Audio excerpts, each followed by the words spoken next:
Okay, we're going to talk briefly about direct variation. Direct variation is something that's in the form y equals ax. A is just some constant, some number. We refer to as the constant of variation. We're not going to go in great depth. It's a fairly simple concept. Let's go ahead and look at a little descriptive information of direct variation. Okay, it's in the form y equals ax. A is a constant. Now, if you ever had to represent this graphically, y equals ax, this kind of looks familiar. This is similar to, it's like y equals mx, where your a or your m would be your slope. Your a is also what they call the constant of variation. Now, they make a note down here that if you went ahead and graphed something in direct variation, it would always go through the origin. Well, because there is no number here, this is the same as y equals ax or mx plus 0. But we never write plus 0.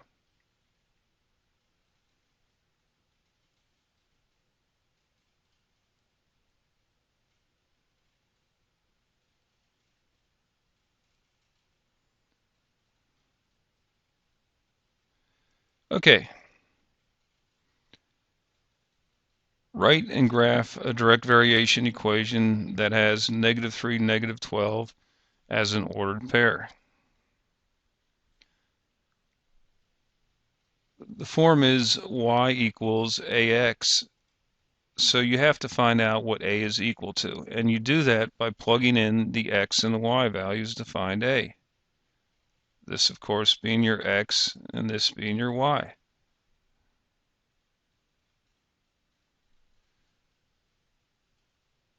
So if we plug in -12 for y and -3 for x, to get a by itself, because that's what we want to do first, we want to find a, divide by -3. So a is equal to +4. And what would that look like as a graph?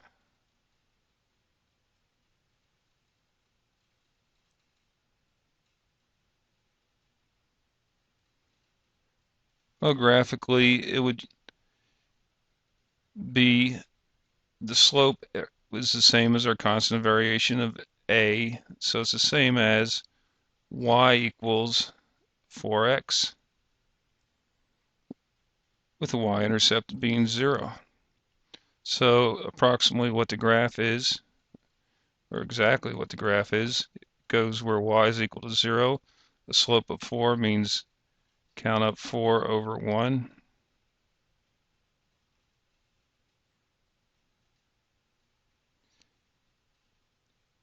And that's the graphic representation of your direct variation equation. So you're just finding out what a is by plugging in x and y. That's your constant.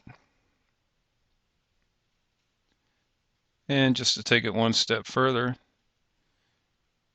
we have a problem here. It says x and y vary directly. Write an equation that relates x and y if x is equal to 6 and y is equal to 9.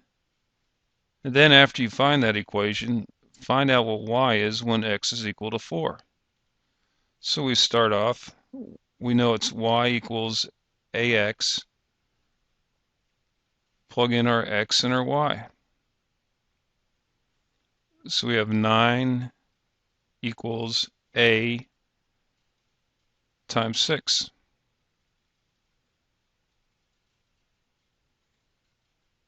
To find out what a is, to get a by itself, divide by 6.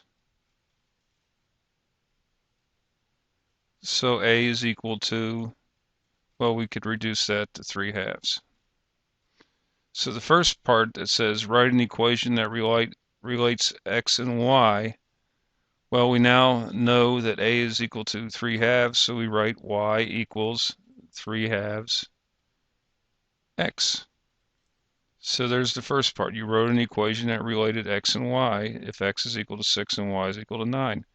Now it says find y when x is equal to 4. Okay, we'll just plug in 4 for x.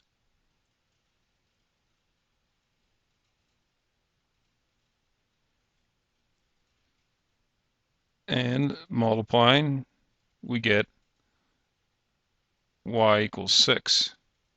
So the first part of the problem said write the equation that relates x and y in direct variation. And the second part that said find y when x equals 4, that's the second part of your answer. That's it for direct variation.